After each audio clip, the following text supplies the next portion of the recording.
Every year, millions of students all around the world sit hundreds of millions of exams, and in actual fact, many of them don't know what happens to their paper once they leave the exam room. Well, today, I'm going to tell you. The first thing I want to be clear on is who actually marks your paper.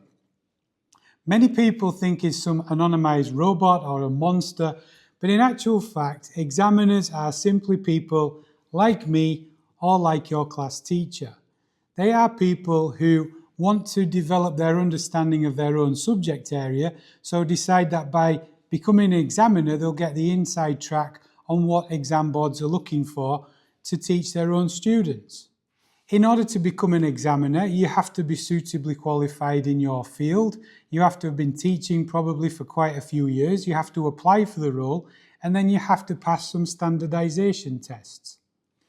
When teachers come to apply the mark scheme as examiners, you'll need to realise that they don't apply it as rigidly as you might think. I'll overlay some extracts from an English mark scheme, which talks about how you are expected to analyse any valid answer, or you can accept any valid response. Very oftentimes, obviously in maths and science subjects, answers can be very binary, very correct or incorrect, black or white. But in humanities-based subjects, there is often a grey area. So exam boards in a mark scheme will offer a suggestion of the kinds of things they will be looking for in your answer, but they will accept other valid responses. And that is actually written into mark schemes. So they're not quite as rigid as students might be led to believe. I often have my own students asking me, will the examiner deduct marks if I do this? Or will they knock marks off if I say that? In fact, I had a student on the comments only last week saying, if I've done this in my exam, will the examiner deduct? No. What's important for you to understand is that the mark scheme is the floor. It's not a ceiling. So instead of, let's say, an examiner starting with 100 marks and you imagining they're knocking a mark off every time you're perceived to do something wrong, in actual fact, the opposite is true. Examiners will come to your paper with 0 and they will try to award marks wherever they can. Honestly, examiners are on your side, like your teachers. They want you to do as well as you possibly can. And I think that's something students don't always realise. In terms of the process, once your paper gets sent to the exam board, whichever exam board that might be, and for whatever level, GCSE, A-level, IB, whatever it is you've sat, each exam board and stage will have their different processes, but in general terms, they all follow a similar pattern. First of all, the senior exams and exam team leaders will be the ones trained on the mark scheme for that particular year, and they will reach a standard. They will then disseminate that standard to their team, and their examiners will be expected to mark a bunch of papers before they're let loose on the real papers. So you are expected to standardise in line with what the exam board expect. As an examiner, you're expected to reach a particular standard before they let you loose on the real papers. And if you're outside of those tolerances, you will either have to train some more or they won't let you mark. Once you've been cleared to mark, the exam board will then issue with between 200 and 400 scripts. When I've been an examiner, for example, for GCSE, you typically will mark between 300 and 400 scripts. They tell you that you are not to mark when you are tired. You have to award marks wherever you possibly can for valid responses. And periodically, they will sample the papers that you're marking to check you are still within tolerances and you are still marking acceptably. And if you are not, they pause you. You may have to retrain some more, or you may have to do further standardisation exercises before you're allowed to continue. With some subjects, it may be that examiners only mark part of a paper. They might only mark a section A and someone else will mark a section B.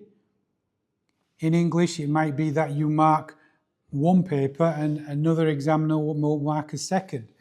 I guess what I'm trying to say is that very often your cumulative grade will be a reflection of possibly 2 or 3, maybe even more examiners looking at the different facets of your paper. So your examination result, your overall grade, is never just one person's view on your work. It's also important to stress that once your paper leaves your centre, it is anonymised. They don't know your name, they don't even know your gender, and they certainly don't know what centre it is you've come from. So they are coming to your paper with a completely fresh perspective. They know nothing about you, not even like your own teachers or lecturers. They won't have any preconceptions about your abilities. All they have is what's in front of them, and they will try to give marks wherever they possibly can. Once that has happened and these hundreds of thousands of scripts have been marked, then there is a level where senior examiners, principal examiners, will decide on grade boundaries. So this is another reason why it's unfair for students to rank themselves or rate themselves by previous year's exam boundaries, because that will always change. And depending on how hard a paper has been or how easy a question might have been, will determine how the mark boundaries are established. But there is always some flex, there is always flexibility within what the mark boundaries and the grade boundaries will look like year on year. If a paper was harder than expected, the grade boundaries might be lowered. If a question on a paper seemed to be easier and more students were doing better on it than anticipated, then the boundary might be raised. When you get your final result, you might find that you are 1 or 2 marks off the next grade up.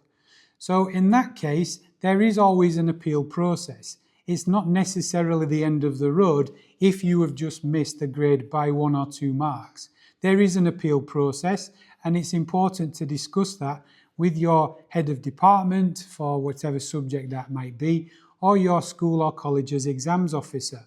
It might be worth a remark.